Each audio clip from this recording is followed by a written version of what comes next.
Welcome to SciSage, where everything is simple. All right, today we're diving into something we all do, but most of us get wrong: sleep. And we're going to flip the entire script on what you thought you knew. This is the explainer that could, quite literally, give you back hundreds of hours of your life every single year.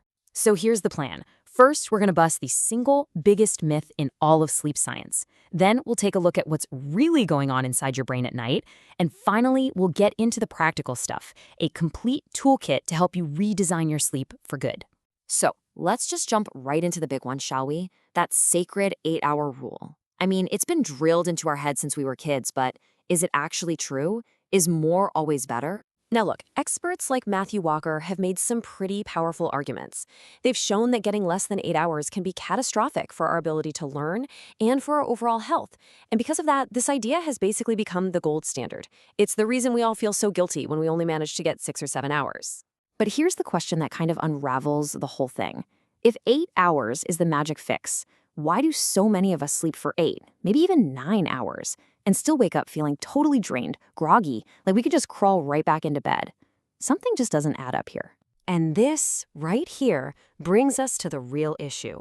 For years, we've been trapped in this debate about quantity, counting the hours, when the entire time we should have been focused on quality.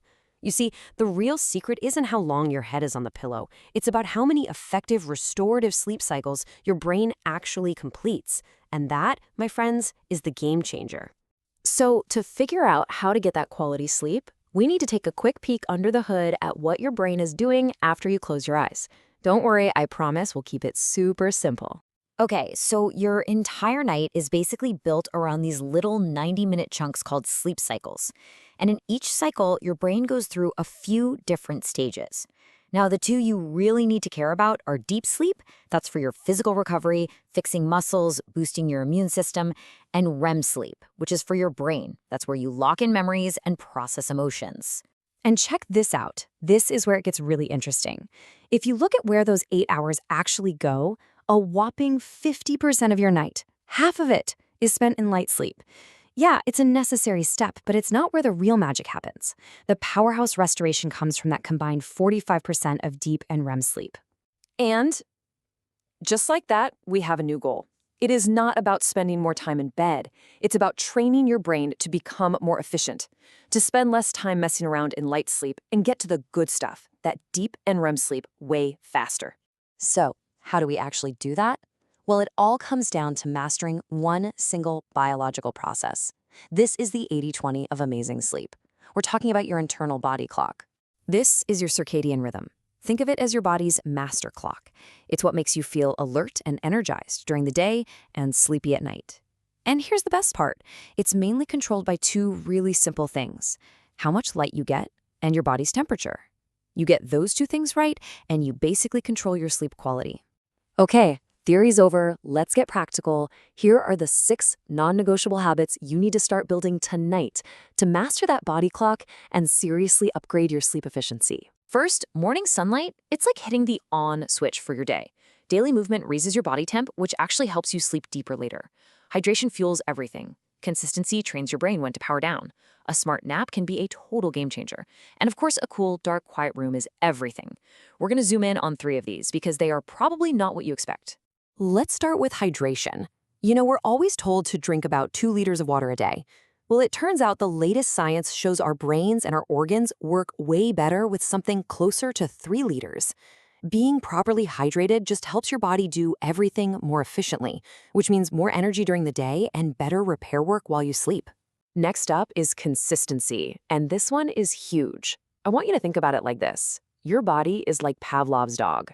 When you go to bed at the same time every single night, yep, even on the weekends, you create this incredibly powerful conditioned response. Your brain learns the signal, and it just starts releasing sleep hormones automatically. It helps you fall asleep faster and get into those deeper stages sooner. And what about napping? A really famous study from NASA found that a 26-minute nap, not 25, not 30, but 26, was the absolute sweet spot for boosting performance and alertness without making you feel all groggy afterward. You know that feeling? That's because you fell into deep sleep. A short, strategic nap before 2 p.m. is like hitting the reset button on your brain. All right, so now that we know what to do, we have to talk about what to stop doing. These 5 things are the absolute killers of your sleep quality. It doesn't matter if you're in bed for 10 hours, if you do these things, you're sabotaging yourself. Now, these culprits are probably pretty familiar. You've got the blue light from your phone, which tricks your brain into thinking it's still daytime. Caffeine after 2 p.m. is still buzzing around in your system at bedtime. Late heavy meals mean your body is working on digestion instead of repair. And stress, well, stress puts your brain on high alert. But the most misunderstood killer on this list is alcohol. So many people think that a glass of wine or a beer helps them sleep, but it is a total trap. See, alcohol is a sedative. It knocks you out, but it does not give you natural restorative sleep. In fact, it absolutely crushes your REM sleep, which is critical for learning and memory. So yeah, you might fall asleep faster, but the sleep you get is fragmented and just plain weak.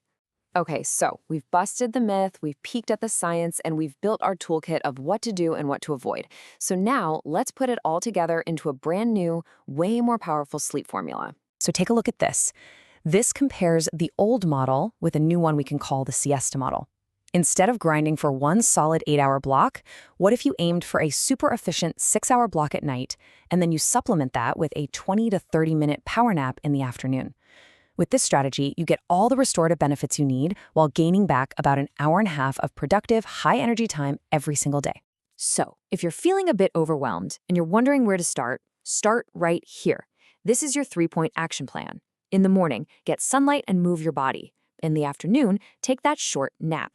And at night, protect your sleep by ditching screens and finishing your food early. This simple routine alone will completely realign your body clock. And let's just be crystal clear on this point. This is not about some hustle culture nonsense, bragging about how you can survive on 5 hours of sleep. This is about thriving with smarter, more efficient sleep, which gives you back 2 incredible gifts: more time in your day and more energy to actually enjoy it. You know, gaining an hour and a half a day adds up fast. We're talking about over 500 hours in a single year. That's more than 20 full days. So the final question is pretty simple. You now have the toolkit. What are you going to do with all that extra time?